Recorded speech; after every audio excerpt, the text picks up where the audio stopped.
I never thought a simple spit in a tube would turn my entire existence into a lie. My name is William, and at 73 years old, I believed I knew who I was. I believed I understood my bloodline, my legacy, the faces in those old sepia photographs hanging in my hallway. But one Saturday afternoon, bored and curious, I ordered one of those ancestry DNA kits everyone kept talking about. Just for fun, they said. Just to see where your roots come from, they said. What they didn't say was that some roots grow in soil soaked with deceit, and some trees bear fruit too poisonous to taste. The results arrived 6 weeks later in a plain email with a subject line that read, "Your DNA results are ready." I clicked it while drinking my morning coffee, expecting to find out I was part Irish or maybe a little Scandinavian. Instead, I found out I wasn't who I thought I was at all. Before I dive in, let me know in the comments where you're watching from. And if you enjoy stories like this, please like and subscribe. It helps me keep sharing more. The screen loaded slowly, the little spinning wheel mocking my impatience. Then it appeared. Ethnicity estimate, health predispositions, and then the section I didn't even know existed, DNA relatives. There were names listed, strangers, people I'd never heard of who supposedly shared my genetic code. I scrolled down, confused, until I saw a name that made my chest tighten. Marjorie Caldwell. Match. Close family, predicted relationship, half-sister. I stared at that name for a full minute, my coffee going cold in my hand. Half-sister? I didn't have a half-sister. My parents, Richard and Evelyn, had only one child. Me. They told me that my entire life. I was their miracle baby, born late in their marriage after years of trying. That's what they always said. I was the only one. My hands were shaking as I clicked on Marjorie's profile. There was a photo, a woman about my age with soft gray hair and kind eyes standing in front of a garden gate. Her smile was warm, familiar even, though I'd never seen her face before. Beneath the photo was a short message she'd written on her profile. Looking for biological family. Raised in foster care. Any information appreciated. Biological family. Foster care. The words didn't make sense in the context of my parents. My father was a school teacher, my mother a librarian. They were quiet, steady people who went to church on Sundays and never missed a PTA meeting. They weren't the kind of people who gave children away. Were they? I sat there at my kitchen table, the morning sun streaming through the lace curtains my late wife had hung decades ago, and I felt the floor of my reality crack open beneath me. If Marjorie was my half-sister, that meant one of my parents had another child. A child they never told me about. A child they'd let go into the system while raising me in a home full of love and warmth and framed family photos. The betrayal didn't hit me all at once. It crept in slowly like cold water rising around my ankles, then my knees, then my chest, until I couldn't breathe. I opened a new tab and searched for Marjorie Caldwell. I found her easily. She lived 2 states over, ran a small bakery, had 3 grown children. Her life was written in neat, digital blocks across social media, ordinary and unremarkable, except for the hole where her origin should have been. I didn't know what to do. Part of me wanted to close the laptop and pretend I'd never seen the results. Ignorance had kept me happy for 73 years. Why ruin it now? But another part of me, the part that couldn't let go of a puzzle, needed to know. Needed to understand. So I did something reckless. I messaged her. My fingers hovered over the keyboard for a long time before I finally typed, "Hello, Marjorie. My name is William. According to this DNA test, we might be related. I'd like to talk if you're open to it." I hit send before I could second-guess myself. Then I sat back and waited, my heart pounding like I'd just confessed to a crime. She replied within an hour. The notification popped up on my phone while I was pacing the living room, and I nearly dropped the device. Her message was short, careful, but eager. "William, I've been waiting my whole life for this message. Yes. Let's talk." We arranged a phone call for that evening. I spent the hours in between in a fog, moving through my house like a ghost. I kept stopping in front of the old family photos on the mantel, my parents on their wedding day, my mother holding me as a baby, my father teaching me to ride a bike. Every image now felt like a performance, a carefully constructed lie. When the phone finally rang at 7 o'clock, I almost didn't answer. But I did.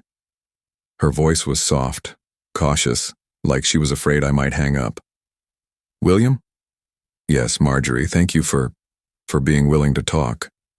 There was a pause and then she laughed, a nervous, breathy sound. "I've imagined this conversation 1,000 times. I never thought it would actually happen." "Tell me," I said, my voice rougher than I intended. "Tell me what you know." She took a breath, and I could hear her steadying herself. "I was born in 1951. My birth certificate says baby girl Caldwell, but Caldwell was the name of the foster family who took me in when I was 3 months old. I don't know who my biological mother was. The records were sealed. I spent my whole childhood wondering, and when I got older, I tried to find answers. But I hit dead ends everywhere. So when these DNA tests became available, I figured, why not try? 1951. I was born in 1953. That meant my mother, Evelyn, would have been pregnant with Marjorie 2 years before I came along. Or maybe it was my father. Maybe he had a relationship before he married my mother. Maybe Marjorie was the result of something he never spoke about. "Do you know anything about your biological parents?" I asked. "Any names, locations?" "No," she said quietly. "Nothing. Just that I was born in St. Mary's Hospital in Ohio. That's all I have." Ohio. My parents lived in Ohio when they were first married. My father taught at a small school there before we moved to Pennsylvania when I was 5. The pieces were aligning in the worst possible way.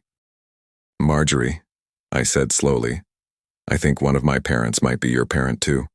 I don't know which one, or why they never told me." Her voice cracked. "Do you think they gave me up on purpose?" I didn't have an answer. The question sat between us like a third person on the line, silent and accusing. We talked for over an hour. She told me about her life, about growing up in foster care, about the families who took her in, and the ones who didn't. She told me about the birthdays she spent wondering if anyone out there remembered her. And I told her about my childhood, about the love my parents gave me, about the privileged, stable life I'd lived while she'd been passed from home to home. By the time we hung up, I felt sick. Sick with guilt, sick with anger, sick with the weight of a truth I didn't ask for but couldn't ignore. That night, I went into my parents' old bedroom. They'd both passed years ago, my father from a heart attack, my mother from cancer. I'd kept the room mostly untouched, a shrine to a marriage I'd always admired. Now it felt like a mausoleum of secrets. I opened my mother's cedar chest, the one she kept at the foot of the bed. Inside were quilts, letters, jewelry, and at the very bottom a small lockbox I'd never bothered to open. I'd assumed it held financial documents or old deeds. I pried it open with a screwdriver.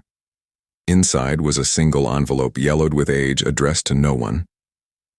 I pulled out the letter inside and unfolded it with trembling hands. It was written in my mother's handwriting. The first line made my blood run cold. "To whoever finds this, I am so sorry for what I've done. What would you do if you found a letter like that from someone you loved? Let me know in the comments. I'm reading and replying to every single one."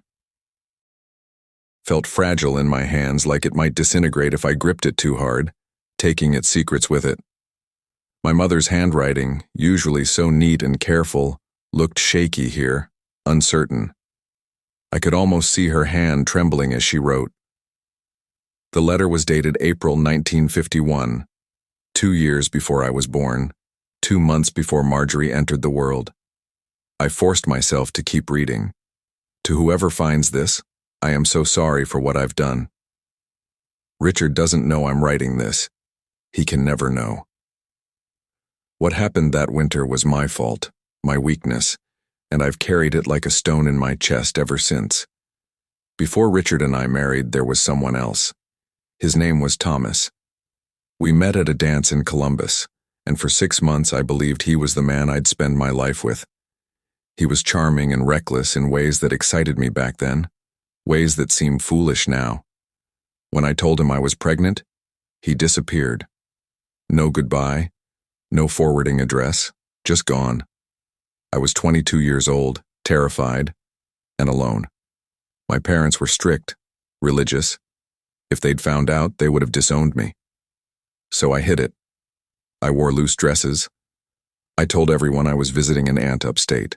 Instead, I went to a home for unwed mothers, a cold place run by nuns who looked at us like we were fallen women beyond redemption. I gave birth to a baby girl on June 7th. They let me hold her for 10 minutes. She had dark hair and perfect little fingers that wrapped around mine. Then they took her away. They told me it was for the best, that a child needed a proper family, that I was giving her a better life. I signed the papers. I watched them carry her out of the room, and I never saw her again. 3 months later, I met Richard at a church social. He was kind, stable, everything Thomas wasn't. He never asked about those months I'd been away. I never told him. We married that December, and I buried that girl, my first daughter, so deep inside myself I almost convinced myself she'd never existed. Almost. When William was born 2 years later, I held him and felt such overwhelming love but also such crushing guilt. Because I'd kept him, I'd built a life around him. And somewhere out there, my daughter was growing up without me, never knowing I thought about her every single day. If you're reading this, it means I'm gone. And maybe that's for the best. I don't deserve forgiveness. But if by some miracle my daughter ever finds this, I want her to know. I'm sorry. I loved you. I never stopped. And letting you go was the biggest mistake of my life. The letter ended there. No signature. Just those words hanging in the air like an unfinished prayer. I sat on the edge of my parents' bed, the letter clutched in my hands, and something broke loose inside my chest. A sound came out of me I didn't recognize, part sob, part roar. My mother, my gentle, church-going, rule-following mother had carried this secret her entire life. She'd smiled through my birthday parties and school plays and my wedding day, all while knowing she had another child out there, wondering, waiting, hoping. And she never said a word. Not to me. Not to my father, apparently. She'd locked it away in a box and let it eat her alive in silence. Around 2,000 words in, I need you to stay with me because what happens next changes everything. Drop a comment below with your country so I know you're here. I don't know how long I sat there. Long enough for the room to grow dark. Long enough for my legs to go numb. When I finally stood, I felt like I'd aged another decade. I called Marjorie. It was past midnight, but I didn't care. She answered on the second ring, her voice thick with sleep. William, what's wrong?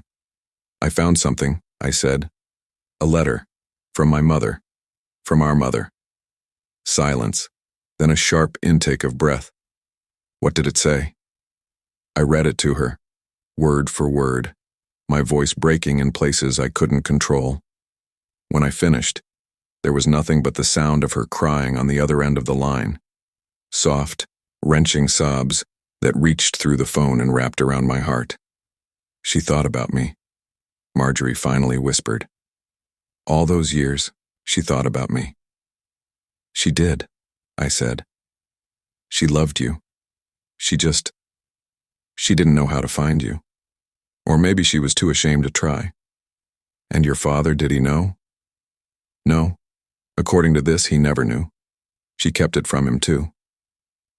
Another long silence. When Marjorie spoke again, her voice had changed. It was harder now, edged with something sharp. So I was a secret, a shameful mistake she buried and moved on from.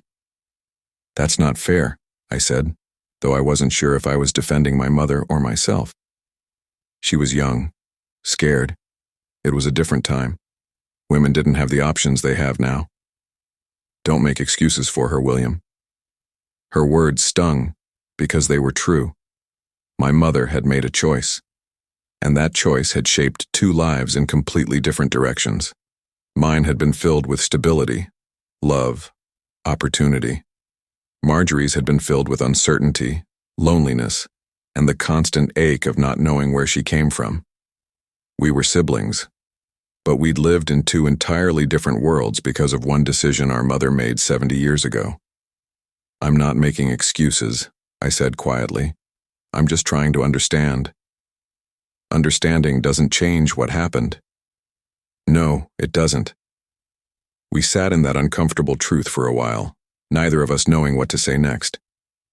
Finally, Marjorie broke the silence. "I want to meet you.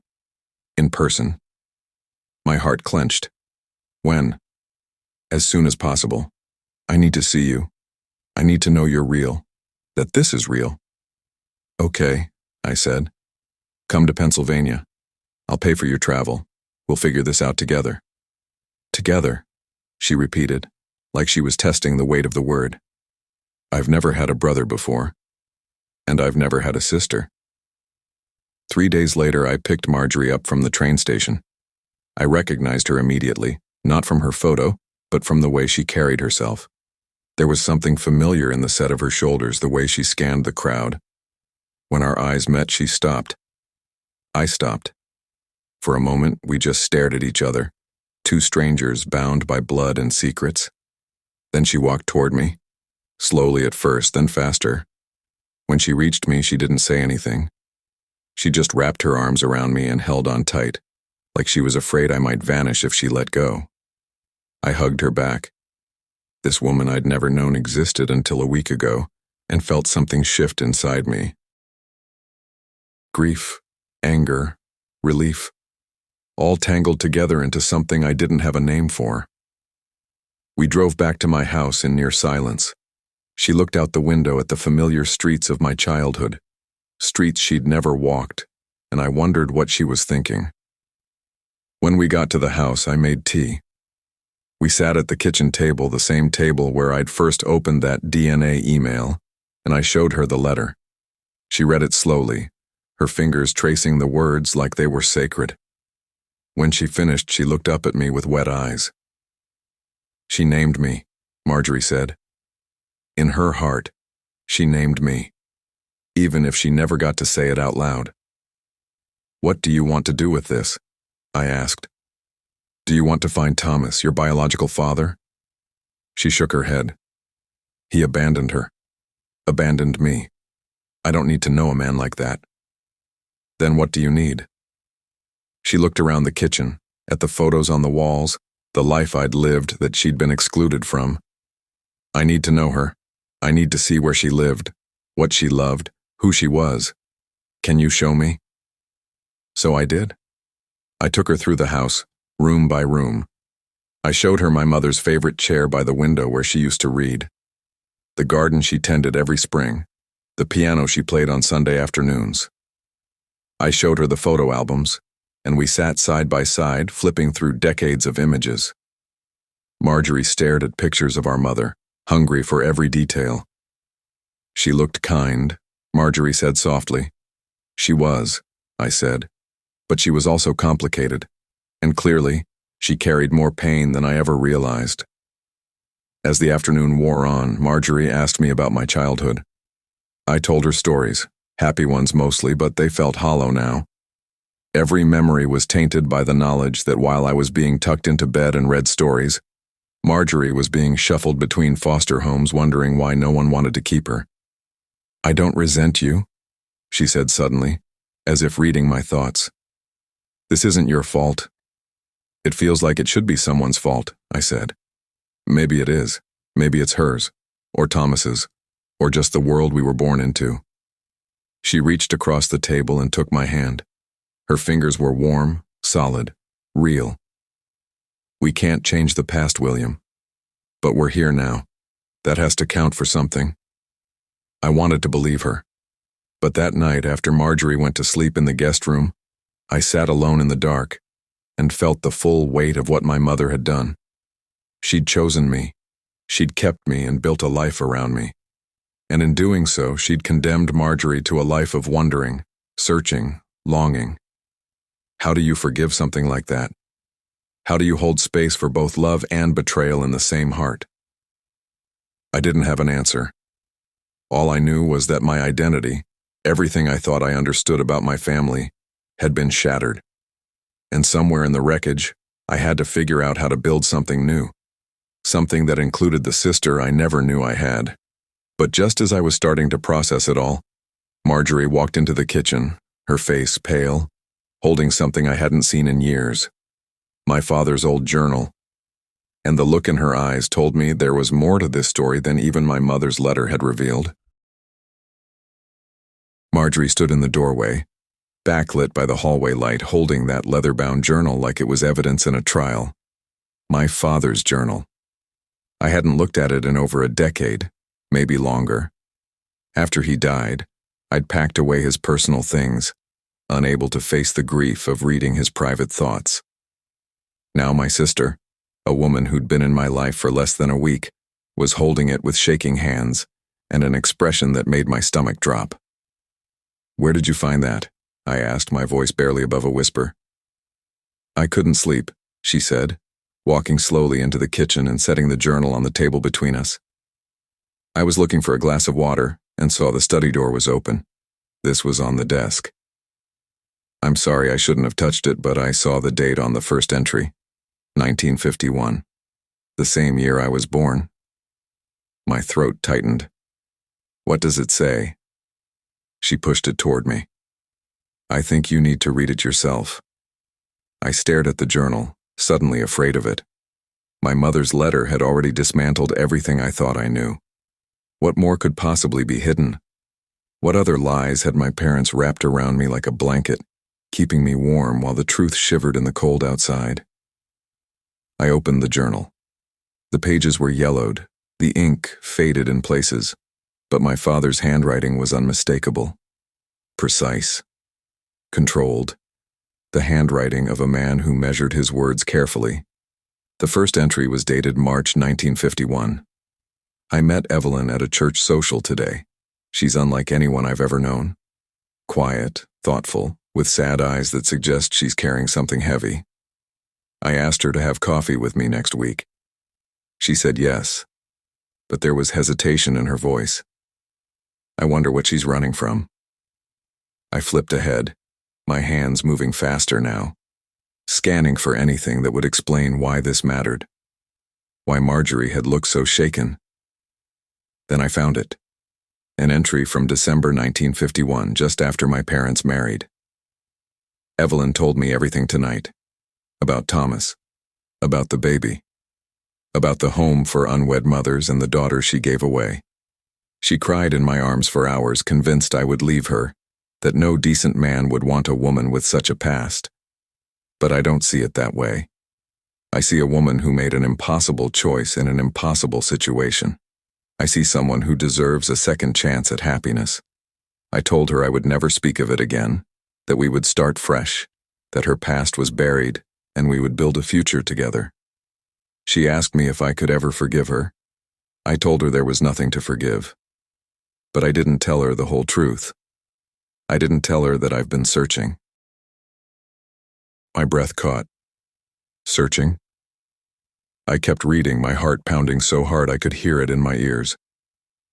"I've been making inquiries, quietly, carefully.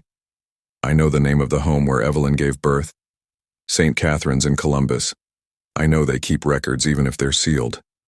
I've contacted a lawyer, asked about the possibility of finding the child, of bringing her back. Not to hurt Evelyn, but to heal her. I see the way she stares at babies in church. I see the way she flinches when someone mentions adoption. She's grieving a daughter she thinks is lost forever. What if she didn't have to?" I looked up at Marjorie. Her eyes were fixed on me, wide and glistening. "He tried to find you," I said. "My father tried to find you." "Keep reading," she whispered.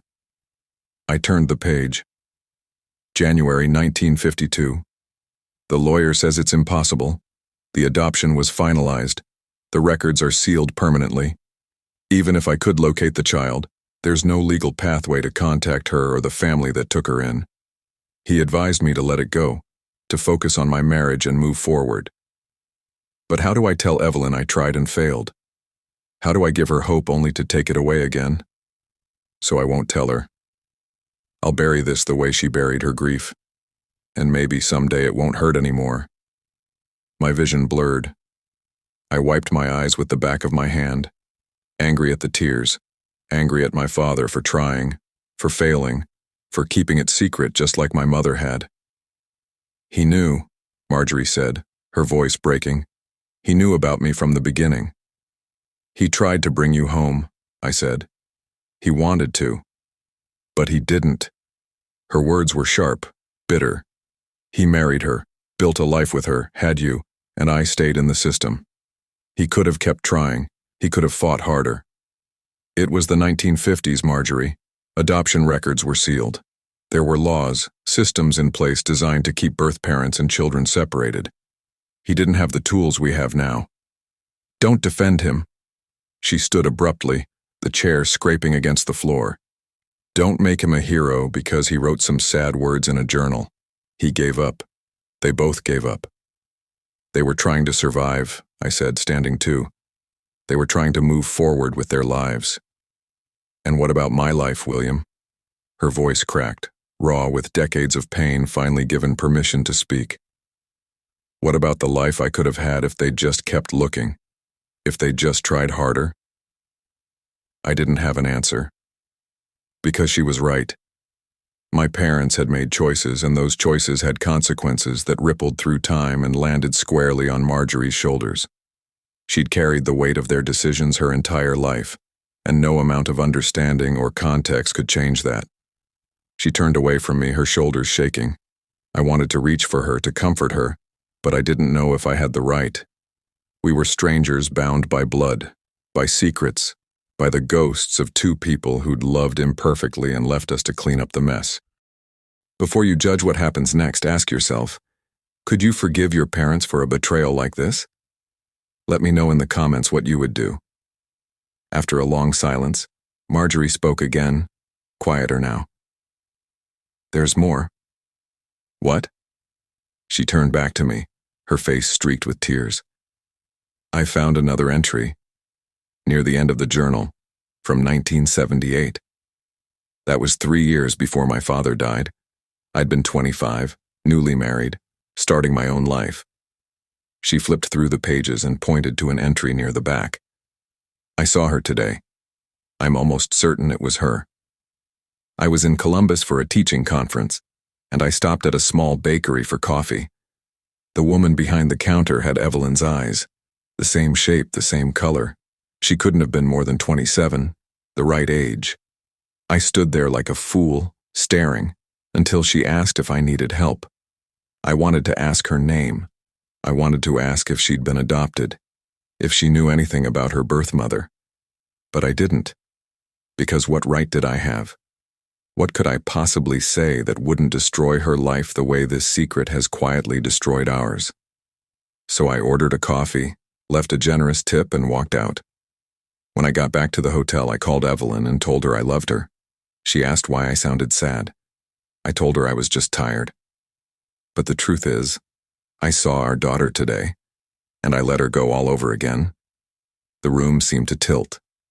I gripped the edge of the table to steady myself. He saw you, I whispered.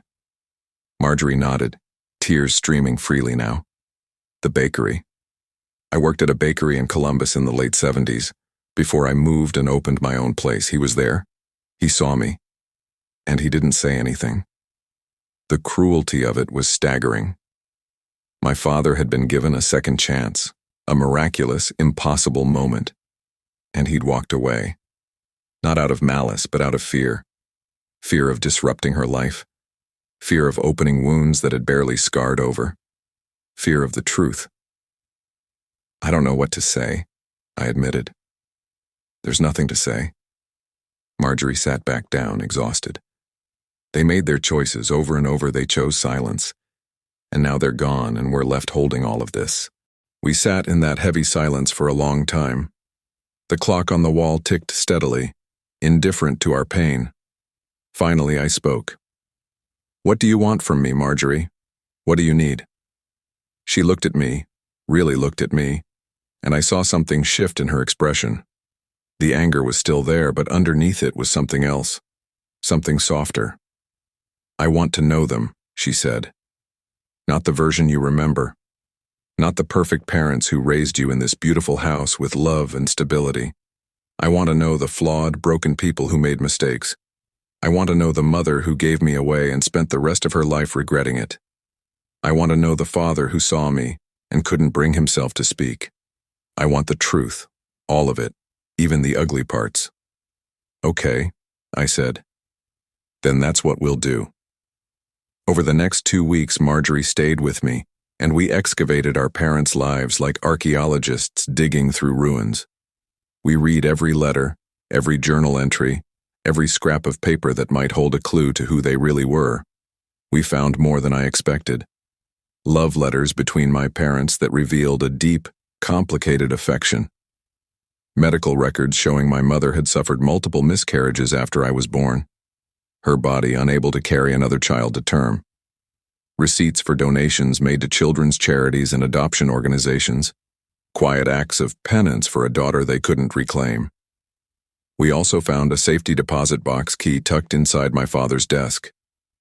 Neither of us knew what it was for, but we went to the bank together, presented the key, and were led to a small box that hadn't been opened in decades. Inside was a single photograph. It was Marjorie, a young Marjorie, maybe 3 or 4 years old, standing in front of a Christmas tree in what must have been a foster home. She was holding a stuffed rabbit, her face serious, her eyes uncertain. On the back, in my father's handwriting, was a note. "Private investigator located this photo, 1954. She looks healthy. She looks cared for. This will have to be enough." Marjorie held the photo with trembling hands, staring at her younger self, at proof that our father had never really stopped looking, even when he'd convinced himself to let go. "He kept me," she whispered. "In his own way, he kept me." "They both did," I said. And for the first time since this all began, I saw her smile. It was small, fragile, but real. But just as we thought we'd uncovered everything, just as we thought the secrets had finally run dry, Marjorie found one more letter. This one wasn't from my mother or my father. It was addressed to me, written in handwriting I didn't recognize, and it was dated just 2 months before my mother died. The envelope was tucked between the pages of my mother's Bible, a place I'd looked a dozen times over the years without ever noticing it. Marjorie found it while we were going through the last boxes from my parents' closet, items I'd moved from storage but never had the strength to sort through completely. The envelope was cream-colored, slightly worn at the edges, and across the front, in shaky handwriting that didn't belong to either of my parents, were 2 words: "For William." "This isn't your mother's handwriting," Marjorie said, turning it over in her hands. "Or your father's." "I know," I said, a cold prickle running down my spine. "I don't recognize it." She handed it to me carefully, like it might explode. My fingers felt numb as I opened it, sliding out a single sheet of lined paper, the kind you'd tear from a spiral notebook. The letter was dated October 1989, 2 months before my mother died of cancer. I'd been by her side through most of that time, watching her fade, holding her hand, never knowing she'd arranged for this letter to reach me after she was gone. I began to read aloud, my voice unsteady. "Dear William, my name is Claire Donovan. You don't know me, but your mother asked me to write this letter and keep it safe until the right time. She said if you're reading this, she's gone, and maybe now you can handle the truth she never had the courage to tell you herself. I was your mother's nurse during her final months. She was in a great deal of pain, not just physical but emotional. In her lucid moments, she talked about her life, her regrets, and most of all, about a daughter she gave up before you were born. She cried often, saying she'd never forgiven herself. One afternoon, about 3 weeks before she passed, she called me to her bedside and told me something I don't think anyone else knew. She said, "I need you to understand the whole story so William doesn't hate me when he finds out." What she told me changed everything I thought I knew about her. I paused, my throat tightening. Marjorie leaned forward, her eyes locked on the page. "Your mother didn't just give her daughter up for adoption because she was young and scared. There was more to it. After she signed the papers at St. Catherine's home, she went back to her parents' house and tried to move on. But 3 months later, she received a letter from the home. It said that her daughter had been placed with a family, that the adoption was finalized, and that she should consider the matter closed. But tucked inside that official letter was a smaller note, handwritten by one of the nuns, Sister Margaret. The note said, "The family that took your daughter is good and kind, but if you ever change your mind, if you ever want to try to find her, there may be a way. Contact me privately." Your mother kept that note. She told me she read it every night for months, trying to find the courage to respond. But her parents had made it clear. If she ever spoke of the baby again, she would be disowned. She had no money, no education yet, no way to support herself, let alone fight for a child. So she did nothing. Then she met your father, Richard. He was stable, kind, everything she needed. When she told him about the baby, he didn't judge her. He loved her anyway. And more than that, he promised to help her find her daughter someday, when they were financially stable, when the world was a little less cruel to women like her. They got married. They saved money. And in 1953, Richard hired a private investigator to locate the child. The investigator found her. He found the family that had adopted her, found their address, even found a photograph. Your parents had a choice. They could reach out, disrupt this child's life, potentially traumatize her by revealing she was adopted. Or they could let her live in peace, believing she belonged to the family raising her. Your mother made the choice to stay away, not because she didn't love her daughter, but because she did. She believed that little girl deserved stability, deserved to grow up without confusion or trauma. Your father agreed, though it broke something in him. They decided together that they would watch from a distance, that they would make sure she was okay, but they wouldn't interfere. Over the years, your father checked in occasionally. That's how he ended up in that bakery in Columbus in 1978. He wanted to see her one more time to make sure she'd turned out all right. And she had. Your mother said that gave her peace, even though it also deepened her grief. My hands were shaking so badly I almost dropped the letter. Marjorie's face had gone pale, her lips pressed into a thin line. I kept reading. "William, your mother wanted you to know this because she was afraid you'd think she abandoned her daughter out of selfishness or shame. But that's not what happened. She made a choice she believed was best for her child. She lived with that choice every day, carrying the weight of it in silence because she didn't want to burden you with her pain. She also wanted you to know that if you ever found your sister, if the truth ever came out, she hoped you would forgive her. She hoped you would understand that love doesn't always look the way we expect it to. Sometimes love is letting go. Sometimes love is staying silent. And sometimes love is trusting that the people we've lost will find their way back when the time is right.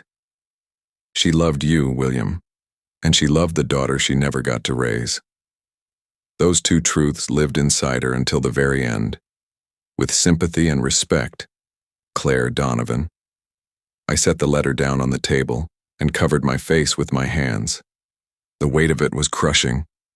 My mother had carried this her entire life. The guilt, the love, the impossible choice between protecting one child's peace and healing her own broken heart. And my father had carried it with her. Two people bound together by a secret that shaped every decision they made, every word they didn't say. When I finally looked up, Marjorie was crying. Not the angry tears from before, but something softer, deeper. She thought about me, Marjorie said, her voice barely a whisper. Even at the end, she thought about me. She never stopped, I said. Marjorie wiped her eyes and shook her head slowly. I spent so many years angry at a ghost, angry at a woman I never met for giving me away. But she didn't just give me away. She stepped back because she thought it was what I needed. Was she right? I asked gently. Marjorie was quiet for a long time. Then she said, I don't know. Maybe. The family that adopted me, the Caldwells, they weren't perfect, but they loved me. I had a roof over my head, food on the table, people who cared. If your parents had swooped in when I was 5 or 10 and told me I had a different mother, a different life waiting, would that have helped me, or would it have just confused me, made me feel like I didn't belong anywhere? There's no way to know, I said. No, she agreed. There isn't. We sat together in the weight of that uncertainty. Two people trying to make sense of choices made long before we had any say in them. Finally, Marjorie spoke again. I want to visit her grave. I nodded. Okay. The next morning, we drove to the cemetery where my parents were buried. It was a clear, cold day, the kind where your breath comes out in clouds and the sky is so blue it almost hurts to look at. We walked through the rows of headstones until we reached the spot where Richard and Evelyn rested side by side under a single marker. Marjorie stood there for a long time, staring at their names carved into the stone. I stayed a few steps back, giving her space. Hi, Mom, she finally said, her voice soft. I guess that's what I should call you, right? Even though we never met. Even though you never got to hold me after that first day. She paused, her fingers brushing the top of the headstone. I'm not angry anymore. I thought I would be. I thought standing here would make me furious, but it doesn't. I just feel sad. Sad for you, sad for me, sad for all the time we lost. Her voice cracked. But I want you to know I turned out okay. I had a good life. I have kids of my own now, grandkids even. I built something beautiful out of the hand I was dealt. And I think maybe you would have been proud of that. Tears streamed down her face, but she didn't wipe them away. She just stood there letting them fall. I forgive you, she whispered. I forgive both of you. I felt something break open inside my chest, a release I didn't know I needed. I stepped forward and stood beside her, and together we said goodbye to the people who had loved imperfectly but deeply, who had made impossible choices and lived with the consequences, who had carried their secrets to the grave believing it was the kindest thing they could do. Before I continue, you need to subscribe to my channel because what I'm about to reveal will give you the closure you've been searching for. Hit that subscribe button now. As we walked back to the car, Marjorie slipped her arm through mine. It was the first time we'd touched like that, familiar, easy, like we'd been siblings our whole lives instead of just a few weeks. What happens now? She asked. I don't know, I said honestly. But I think we figure it out together. She smiled. I'd like that. Over the weeks and months that followed, Marjorie and I built something new. We had dinners together, video calls with her children and grandchildren, long conversations about everything and nothing. We didn't erase the past or pretend it didn't hurt, but we made space for something better. Connection, family, the truth. I introduced her to old family friends, people who had known our mother. Some of them remembered whispers, rumors about Evelyn's time away before she married. But no one had known the full story. Marjorie and I filled in the gaps together, piecing together a portrait of two people who had done their best in a world that didn't make room for mistakes. We also found Sister Margaret's name in some old records from St. Catherine's home. She had passed away in 1982, but we tracked down a niece who remembered her. The niece told us that Sister Margaret had always believed adoption records should be open, that birth mothers and children deserved to know each other. She'd fought quietly within the church for reforms that wouldn't come until decades later. In her own small way, she'd tried to help women like our mother. Knowing that gave us both some comfort. The system had been broken, but there had been people inside it trying to make it better. One evening, as Marjorie and I sat on my back porch watching the sunset, she turned to me and said, "Do you think they're watching us? Somewhere?" "I'd like to think so," I said. "Me too." She was quiet for a moment, then added, "I think they'd be happy we found each other." "I think you're right." The sun dipped below the horizon, painting the sky in shades of orange and pink. Somewhere in the distance, a bird called out, and another answered. Life continued, as it always does, carrying us forward whether we're ready or not. I took a DNA test just for fun, but what I found destroyed everything I thought I knew about my family, my parents, and my own identity. It shattered the carefully constructed story I'd lived inside for 73 years. But in the wreckage, I found something I never expected. I found my sister. I found the truth. And I found a way to forgive the people I loved, even when their choices had caused so much pain. Because that's what love is, isn't it? It's messy, complicated, imperfect. It's making impossible choices and living with them. It's carrying secrets because you believe it's kinder than speaking. It's letting go even when you want to hold on. And sometimes, if you're lucky, it's finding your way back to the people you thought you'd lost forever. Here's what I learned through all of this. Secrets have a way of surfacing no matter how deep you bury them. The truth doesn't care about your timing or your comfort. It waits, patient and persistent, until the moment it can no longer be ignored. And when it finally breaks through, you have a choice. You can let it destroy you, or you can let it set you free. I chose freedom. Marjorie chose freedom. And together, we built something our parents never got to have. A family without secrets, a love without shame, and a future where the past doesn't have the final word. If you've made it this far, thank you for walking this journey with me. I'm reading and replying to every comment under this post, so tell me. Have you ever discovered a family secret that changed everything? How did you handle it? And if you were in my shoes, could you forgive? Let me know below.